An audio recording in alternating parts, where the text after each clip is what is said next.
love cruises. Have I ever been on one? No. Will I ever go on one? Maybe. I don't necessarily care about experiencing a cruise. I'm more interested in, like, how ships are designed. Like the logistics and theming and hospitality and user experience aspect of it. I'm like that about theme parks too. I find it interesting to learn about the history and design of different theme parks, even if I'm never going to visit them. And who's a company who does both theme parks and cruises? Disney. Perfect segue. I always find it funny that Disney is in the cruise industry. Like, the Walt Disney Company, known for princesses and It's a Small World, has a cruise line. How did that happen? So for a while in the 80s, Disney had a licensing deal with Premier Cruise Line, which no longer exists. Premier and Disney did combined cruise, hotel, and park packages, but Disney wanted more control over the whole cruise thing. And they could either make a deal with another major cruise line or go rogue and create their own cruise line. And so Disney CEO Michael Eisner had a meeting with some executives where they decided that it was a good idea for Disney to stay in the cruise industry. Our first challenge was to develop the original business plan. And what we realized when we were developing that business plan was that the cruise experience was a natural extension of our theme park and resort experience. It kind of makes sense because Disney was already doing theme parks and hotels, so they were already very involved in the vacation industry. And then specifically, Disney World is in Florida. It's about an hour out from the coast. And Florida is like the capital of the cruise industry. So Disney already had this presence in Florida, and they could expand into doing cruises. And it was pitched as sort of like a vacation package. Your magical journey begins in a place where dreams really do come true. Walt Disney World. Here, the very first part of your 7-day vacation gets underway with a 3 or 4 day stay filled with more things to see and do than you ever imagined. All the while, you'll be staying in a magical Walt Disney World hotel. Here, you'll have your one and only check-in for your stay on land and your voyage at sea. And once you've enjoyed day after day of Walt Disney World fun, let your dreams set sail as we take the magic of Disney and just add water.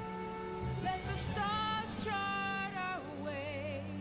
May the waves be our guide. So in 1993, the contract with Premier ended, and Disney started designing 2 ships. But what direction should they take? The answer came from Disney chairman Michael Eisner. When we were in the design phase of the Disney Magic, I kind of came out with the words, let's do a modern classic. Classic in the sense of sleek and ocean-going and romantic and Queen Mary, Queen Elizabeth-ish, and modern in the sense that it's, of course, got all the modern conveniences that a ship can have today. I know virtually nothing about boats, but I can recognize that that's a very old-timey, fancy boat look. I believe that's the technical term. They did sort of a Mickey Mouse color scheme. So it's this black hull, these red funnels, and they got special permission from the United States Coast Guard to have yellow lifeboats, because lifeboats are usually orange, but Disney was like, well, yellow would be way better for us, branding-wise. We said, can we tweak the yellow slightly, have a golden yellow, like the Mickey's yellow, and as long as we meet the the code, which means the visibility from the air, and they said fine. These first 2 ships were built in a shipyard in Italy, and at this point in time, cruise ships were starting to get really big. Like, the size of cruise ships increased a lot from the 90s through to the early 2000s. So they were built in halves, so the front half and the back half, and then they were brought together and welded together when the 2 halves were done. So in 1998, Disney's first cruise ship, the Disney Magic, set sail. And they went for this sort of unique, family-friendly feel. One of the special things that Disney came up with was for the dining. So when you go on a cruise, food is included in that cost. And normally ships would have a main dining room with meals served at set times and some quick service buffet options. And then some things like alcoholic drinks would be extra. I'm wildly simplifying and generalizing the cruise ship dining experience, but just go with it. Disney came up with a method of dining called rotational dining. So there are 3 main dining rooms, and for dinner each night, you eat at one of those and rotate to the next one on the next night. Every night of your cruise, your favorite servers will greet you for a deliciously different dining experience in one of our very unique, very Disney restaurants. First main dining room is called Animator's Palate, and it has this dinner show. So when you walk in, the restaurant itself is black and white, and there's all these sketches from Disney cartoons on the walls. And over the course of the meal, the room transforms into color. There is the facade wall, which is the wall that you see when you walk into the room. There's about 22 inches between that facade wall and the full color wall that you see behind it. In the beginning, the black and white facade wall, which is made of perforated metal, is lit from the front. During the meal, a computer system slowly dims the front wall's light and sneaks up the light on the back color wall. That's really how that whole transition takes place. The next main dining room is Parrot Key, which is a Caribbean-inspired grill. And the last of the main dining rooms is Lumiere's, which is themed after Beauty and the Beast with French-inspired cuisine. There's also an adults-only restaurant called Palo. It serves Northern Italian cuisine, and you need a reservation. So either you can make one when you board the ship, or later you could book them online. And now I think you book them through the app. And Palo's is an extra charge. Then there's a buffet and assorted counter service, quick service restaurants, like Pluto's Doghouse Snack Bar. Because Disney Cruise Line is a family cruise line, they have tons of stuff for kids. So cruise ships will have a kids club. On Disney Cruise Line, it is called the Oceaneers Club. Here, all day until midnight, an exceptional number of counselors make sure that from the littlest to the biggest, all the kids are having oceans of fun with others their own age. Disney also activated a revolutionary pager system. Parents are given pagers when they drop off their kids and paged if the children need them. There's also the Oceaneers Lab, which is for slightly older kids, and it's more educational. Like you do science experiments and stuff. There is Flounder's Reef Nursery for like babies. A nursery for babies as opposed to a nursery for plants. I don't know. Then there's a teen lounge called Common Grounds, which is themed like a New York City coffee shop / like internet cafe. Because, you know, it's 1998. Within a few years, it gets rethemed to The Stack and relocated. So there's not actually that many photos and information about Common Grounds specifically. And there's also Studio C, which is a family lounge for the whole family to hang out together. And it's like television themed. Then there's various adult lounges and bars. I find these boring because there's not very much theming. There's like a piano lounge and a pub, and who cares?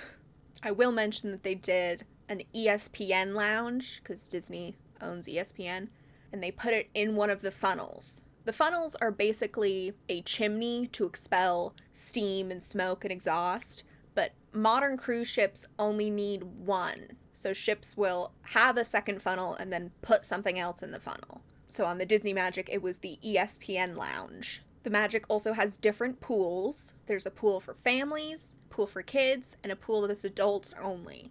There's also a spa and gym. If you haven't noticed, they're doing this very purposeful thing of having a lot of separate adult spaces. In uniquely separate areas for children, families, and adults.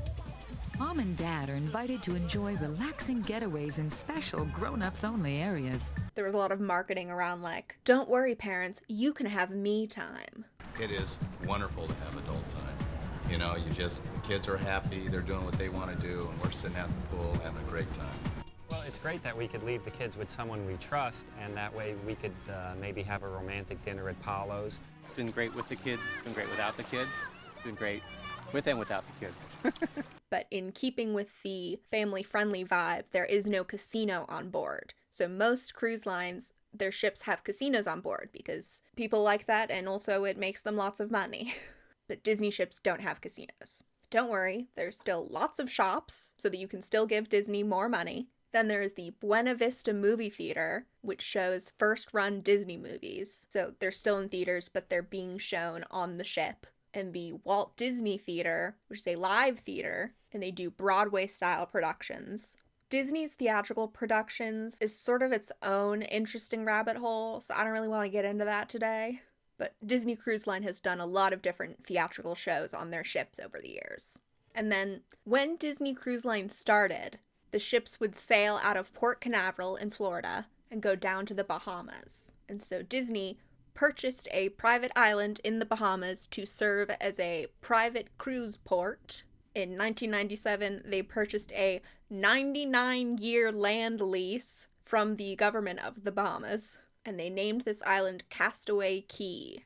A little etymology tangent. Key is pronounced key, but it's spelled C-A-Y. The word comes from the indigenous Caribbean language, and then got incorporated into Spanish, and then got incorporated into English. So that's where the word is from and why it's spelled like that. I just thought that was interesting.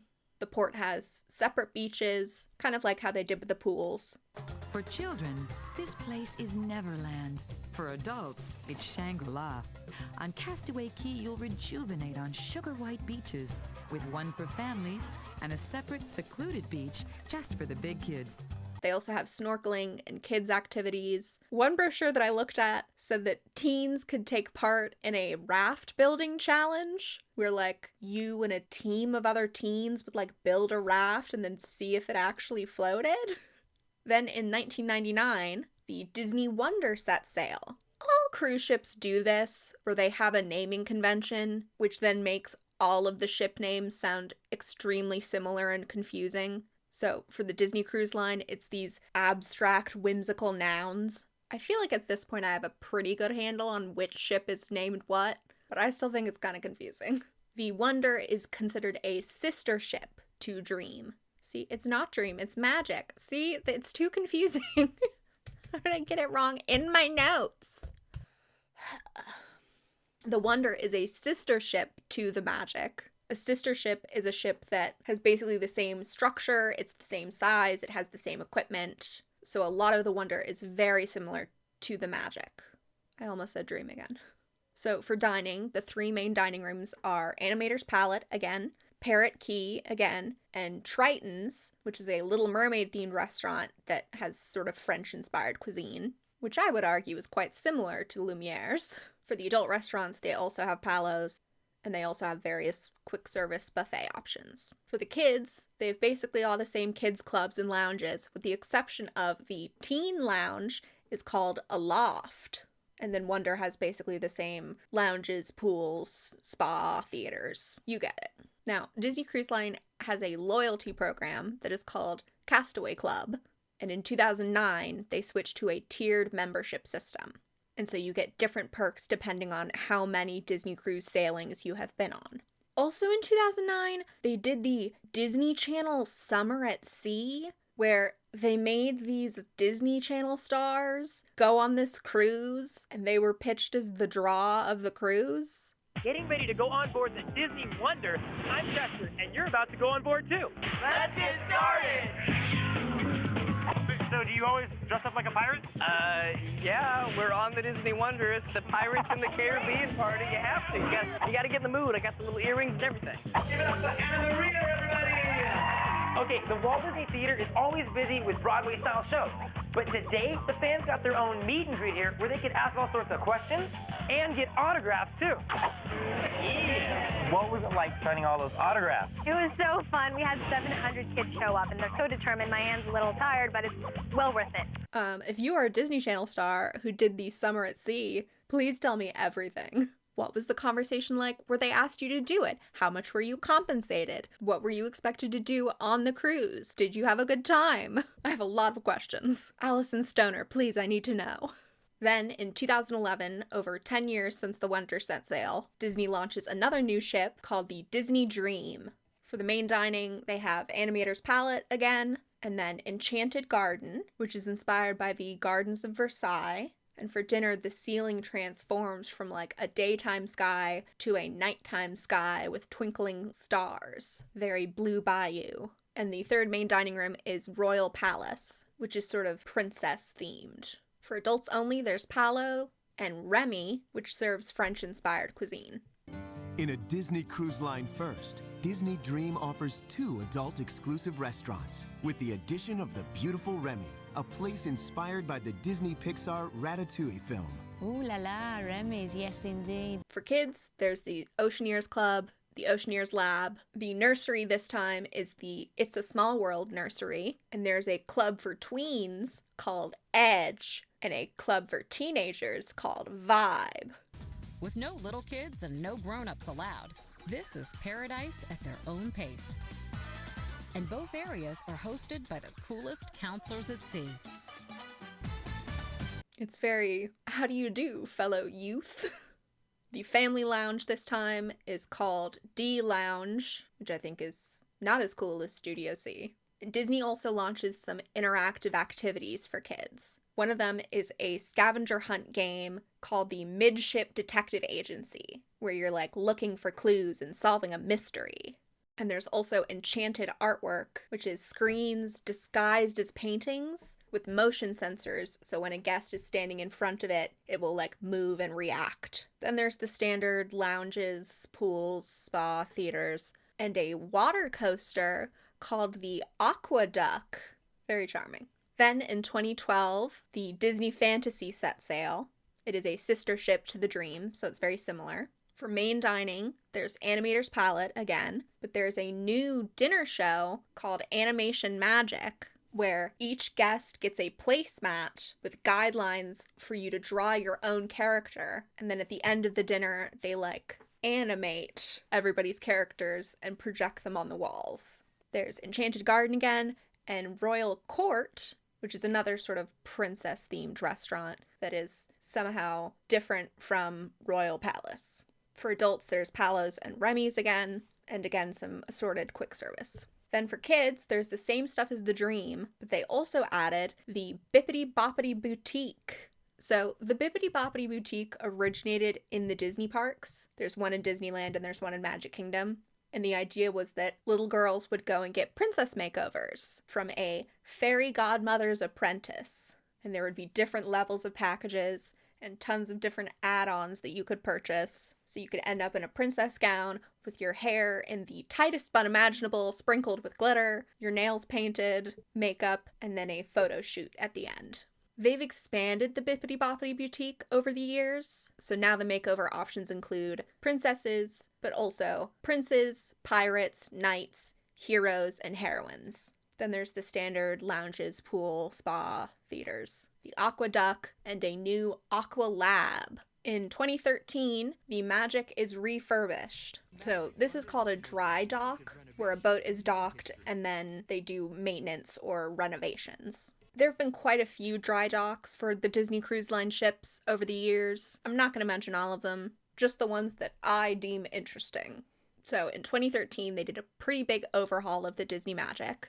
They added the Aquadunk, which is a smaller water slide thing, because the Magic is a smaller ship than the Dream and the Fantasy, so they can't fit the whole Aqueduct on there. They remodeled the lobby. The main dining restaurant, Parrot Key, is rethemed into Carioca. It is a Brazilian-themed restaurant inspired by the Three Caballeros. The Animator's Palate restaurant adds that Animation Magic show. The Oceaneering Club gets an update. They added Marvel and Pixie Hollow. Disney likes updating the Oceaneers Club pretty frequently to keep it trendy for kids. So I feel like a lot of the time when Disney dry docks a ship, they make changes to the Oceaneers Club. And they also do some retheming of some of the quick service restaurants and the lounges. In 2016, the Wonder is refurbished. It gets a lot of the same updates as the Magic, where they added in things that were on the Dream and the Fantasy, so the Animation Magic dinner show. Parrot Key is rethemed to Tiana's Place, which is a New Orleans-themed restaurant with live jazz music. The Oceaneers Club adds Frozen, Marvel, and Toy Story, and they add the Bippity Boppity Boutique to the ship. In 2018, they dry dock the Magic and change Carioca to Rapunzel's Royal Table. It is vaguely German-inspired cuisine, and there is a musical show.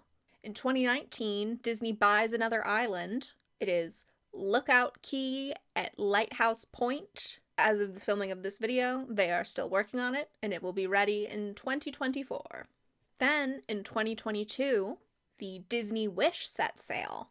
And I'd say that the Wish is quite different from the previous ships. So for main dining, there's no animator's palate. There is 1923, which is a California fusion restaurant and is vaguely themed around Disney animation history, but it has more of a classic style, so no color-changing dinner show. The next main dining restaurant is the World of Marvel, and this has a dinner show called Avengers Quantum Encounter, which follows Ant-Man and the Wasp. I know nothing about Marvel, but I know that this restaurant has various recorded segments from Paul Rudd. And the third main dining restaurant is Arendelle, a frozen dining adventure. It has vaguely Nordic-inspired cuisine, and the dinner theater element is you are attending a royal engagement party for Queen Anna and Kristoff. I feel like Disney's mentality when designing the cruises is that the only people who are going to go on a Disney cruise and spend that much money on one are diehard Disney fans who will appreciate as many references and Easter eggs as possible. And I feel like they sometimes get a little experimental and try out new ideas and try new things with the characters because they know that this audience especially is going to be very receptive to that. And so, for example, writing basically a Frozen continuation for a dinner show. For adults-only dining, there is Palo Steakhouse, as opposed to the previous Palos, which were not steakhouses. And the other adults-only restaurant is Enchanté, which is a French fine dining restaurant inspired by Lumiere. And then, of course, there's the assorted quick service. For kids, it's a lot of the standard stuff. The Oceaneers Club, Edge, Vibe, Bippity Boppity Boutique. There's no Oceaneers Lab this time, but there is the Imagineering Lab. Imagineering is Disney's term combining imagination and engineering. It's used a lot in reference to the theme parks. There's a spa and a gym and adults-only lounges, which I feel like these have much more overt Disney theming than when Disney Cruise Line first started. Like, for example, on the Disney Magic, there's a piano bar called Keys, which is not really Disney themed, whereas on the Wish, there's a piano bar called Nightingales, which is themed after Cinderella and a reference to the Sing Sweet Nightingale song. One notable lounge is the Star Wars Hyperspace Lounge, which is a Star Wars themed bar. It made headlines because it has a $5,000 cocktail. The purchase of this Kyber Crystal cocktail includes a bunch of Star Wars merch and a voucher to visit Skywalker Ranch, but it's just a voucher for one. So if you don't want to go alone, you're going to have to get 2 of these cocktails. The Disney Wish has the different pools, and they also have a water slide called Aqua Mouse. Disney, I feel like you've lost the plot. Aqua Duck was a pun. Aqua Mouse is nothing. I know that at this point they've just been using aqua as a prefix, so for consistency they wanted to keep that, and they've run out of names that make sense, so they went with Aqua Mouse. But I don't know, I feel like the Disney Wish makes so many changes from previous ships. They could have taken this opportunity to do a real departure and use a completely different naming convention. I mean, the Wish doesn't have Animator's Palate, and that's been a staple since 1998. So maybe you don't need to name your water slide Aqua Mouse. The Disney Wish has 2 movie theaters called Wonderland Cinema and Neverland Cinema, and they also have live theater. And the Disney Wish also has a phone augmented reality game called Disney Uncharted Adventure. I think it's something to do with pointing your phone at the sky and doing constellations or something. They have phone games like this in the parks too, where you download an app on your phone, and then when you're in the parks, you can do different games. I don't know. It feels like a poor use of your phone battery. In 2024, the Disney Treasure will set sail, but like at the very tail end of the year, like in December. So basically 2025 at that point. It is a sister ship to the Wish. For main dining, there is 1923, The World of Marvel, and Plaza de Coco, which is themed after the movie Coco and has a musical show element. For adult dining, there's Palo Steakhouse and Enchanté, and assorted quick service. For kids, it's the standard stuff, Oceaneers Club, Edge, Vibe, Bippity Boppity Boutique. And then there's the standard lounges, pools, spa, theaters, the Aqua Mouse. And two lounges that appeal to me specifically are a Haunted Mansion themed lounge called the Haunted Mansion Parlor, and a lounge called Skipper Society, which is themed after the Jungle Cruise. And then in 2025, the Disney Adventure will set sail. And we don't know anything about that ship yet, which at this point, the Disney Cruise Line is doing pretty well. They're having their 25th anniversary this year. They have a pretty good market share of 2.2% of passengers and 2.7% of revenue. So that means that within the cruise industry, Disney is making more money compared to how many passengers they have, which makes sense because the Disney Cruise Line is a more expensive cruise line. And then, the question that I'm sure all of you have been wondering, would Sarah go on a Disney cruise? My name is Sarah. I like it in theory.